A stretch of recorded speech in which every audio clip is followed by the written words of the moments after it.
తిరుపతి ప్రజలకి మనకి ఇన్ని దశాబ్దాలుగా చంద్రబాబు గారు 14 సంవత్సరాలు ముఖ్యమంత్రిగా ఉన్నారు. ఎప్పుడు కూడా తిరుపతి ప్రజలకి ప్రతి నెల 2వ మంగళవారం వెళ్ళి ఏడుకొండల వాడిని దర్శించుకునే ఒక అవకాశం ఉండేది. ఈరోజు స్థానికంగా ఉండే మన తిరుపతి ప్రజలకే 2వ మంగళవారాన్ని తీసేశారు. దాన్ని పునరుద్ధరిస్తాం.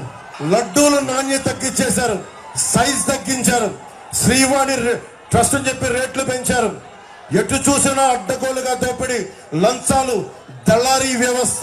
ఒకటే గుర్తుపెట్టుకోవాలి, వైవి సుబ్బారెడ్డి గారు కానీ కరుణాకర్ రెడ్డి కానీ ఇది తిరుమల రిసార్ట్ కాదు, అది ఆధ్యాత్మిక కేంద్రం. ఏడుకొండల వాడు సాక్షాత్తు కలియుగ వెంకటేశ్వరుడు నివసించే ప్రాంతం. అది గొప్ప ఆధ్యాత్మిక నేల. ఆ నేలలో మీరు రిసార్ట్ లాగా చేశారు. తిరిగి దాని ఆధ్యాత్మికతని తిరిగి తీసుకొస్తాం. మనకి ఎంత దారుణం అయిపోయింది చెప్పా మీకు. ల్యాండ్ గ్రాబింగ్ యాక్ట్ లో మన పట్టా పుస్తకాల మీద జగన్ ఫోటో, మన పిత్రార్జితం, మన స్వార్జితం మీద. కానీ చివరికి ఏ స్థాయికి వెళ్ళిపోయారు. టీటీడీ ఉద్యోగులకి స్వామివారు ఇళ్ల పట్టాలిస్తే దాని మీద కూడా నవ్వుతా ఉండే వైఎస్ జగన్ ఫోటో వేస్తా ఉన్నారు. స్వామివారు అంబేద్కర్ గారి గౌరవం లేదు, పెద్దల గౌరవం లేదు. జగన్ కి మీరు చెప్పండి, ఏడుకొండల వాడి ఫోటో వేస్తావా? టీటీడీ ఉద్యోగులకి వైఎస్ జగన్ ఫోటో వేస్తావా? ఏడుకొండల వాడిని అవమానం చేసినట్టే కదా ఇది. ఏడుకొండల వాడిని అవమానం చేసిన వ్యక్తికి, వారి పార్టీకి, వారి అభ్యర్థులకి ఎలా ఓటేస్తాం? కోడి పచ్చు అమ్ముకునే వాళ్ళు వాళ్ళకి ఎందుకు మనం ఓటేయాలి? తిరుపతిలోనే గోవిందరాజు స్వామి సత్రాలు, ఇంకా 40-50 సత్రాలు బాగుండే సమయంలో కూడా 200 కోట్ల రూపాయల ముడుపుల కోసం మొత్తం కూల్చేసి కొత్త కట్టడానికి ప్రయత్నం చేశారు. అదే మనకు ఫీజు రీంబర్స్మెంట్లు కానీ అవకాశాలు ఏమి ఇవ్వాల. చిరంజీవి గారు వచ్చినప్పుడు దాదాపు 1000 మనకి 1600 ఇళ్లు పైగా శాంక్షన్ చేశారు 2009లో.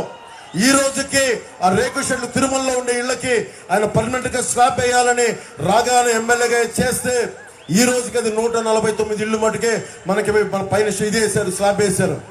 రాగానే చిరంజీవి గారు ఏ ఆశయంతో చేశారో ఆ ఆశయాన్ని పూర్తి చేసి ఆ ఇళ్లన్నిటికీ స్లాబ్ వేయిస్తాం. మీ డబ్బులు ముఖ్యంగా తిరుమల హుండీలో అడ్డగోలుగా దోపిడీలు జరిగినాయి.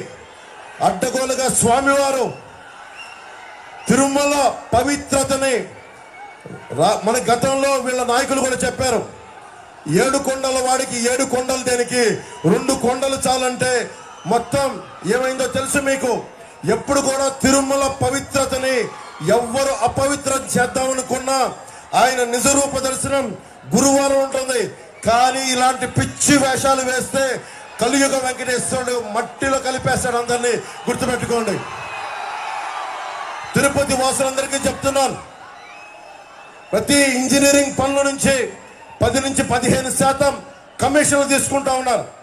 బెదిరించి మళ్ళీ వాళ్ళే మన దగ్గర వసూలు చేసి తిరుమలలో కానీ అన్ని వసూలు చేసి మళ్ళీ మన డబ్బులే, మీ డబ్బులే మళ్ళీ మీకు ఓట్ల రూపంలో ఇస్తా ఉన్నారు. తిరుమల దేశం మొత్తం కాశ్మీర్ నుంచి కన్యాకుమారి దాకా మొత్తం అందరూ వెంకటేశ్వరుడి ప్రేమతోటి హుండీలో కానుకలేస్తే ఆ హుండీలో వచ్చిన నిధులన్నింటినీ రకరకాల కాంట్రాక్ట్ల మీద ఎప్పుడు 10-15% దోపిడీ లేదు. దోపిడీ చేసి మళ్ళీ అవి మీకే ఇస్తా ఉన్నారు. తిరుపతి వాసులందరికీ ఒకటే చెప్తున్నాను, కరుణాకర్ రెడ్డి గారు కానీ వారి అబ్బాయి కానీ ఇచ్చే డబ్బులు మీరు తీసుకుంటే అది ఒకటే చెప్తా ఉన్నాను. తిరుపతి వాసులందరికీ చెప్తా ఉన్నాను, వైసీపీ వాళ్ళు ఇచ్చిన డబ్బులు అవి తిరిగి స్వామివారికి హుండీలో వేసేయండి. ఎందుకంటే అది స్వామివారి సొమ్ము, అది మంచిది కాదు మనకి. చాణక్యుడు చెప్తాడు, భగవంతుడి సొమ్ము మనం తీసుకుంటే తరాలు ఎగిరిపోతాయని.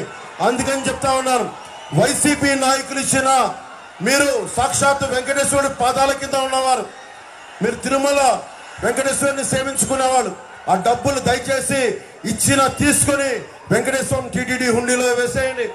దాన్ని అక్రమంగా తీసుకొని మీ ఓట్లను కొనుగోలు చేయడానికి భూమా కరుణాకర్ రెడ్డి గారు వారి మనుషులందరూ చేస్తా ఉన్నారు.